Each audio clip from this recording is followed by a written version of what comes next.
Allora siamo qui con Paolo Collamaria, grande mattatore di questa serata. Beh sì, diciamo che oggi non mi posso lamentare, ho fatto una gran partita, però speriamo che ci salviamo, questo è solamente un inizio, ma manca ancora la fine. A conti fatti ora abbiamo 2 punti più del Breganze, ci possiamo già salvare nella partita in casa contro il Monza, ma bisogna fare punti anche contro il Monza e sperare che il Breganze non riesca a superare la partita di sabato prossimo contro il Monza stesso. Beh sì, come ho detto siamo ancora all'inizio, speriamo di fare punti col Monza e che il Breganze perda, però noi non pensiamo al Breganze, pensiamo al nostro andare e speriamo che col Monza vinciamo perché sarebbe una gran festa in casa.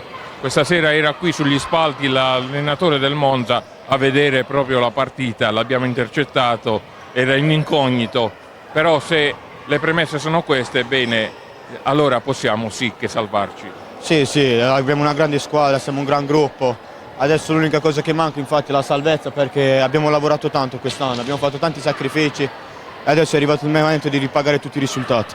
Infatti magari si fosse sempre visto questo modo di giocare in tutto il campionato, non staremmo qui adesso a giocarci i play-off.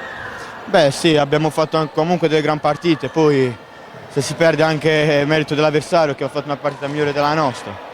Però come detto sì, potremmo fare molti più punti quest'anno, però è andata così, la pallina è rotonda e speriamo nella salvezza. Dai, in bocca al lupo per il proseguo. Grazie, arrivederci.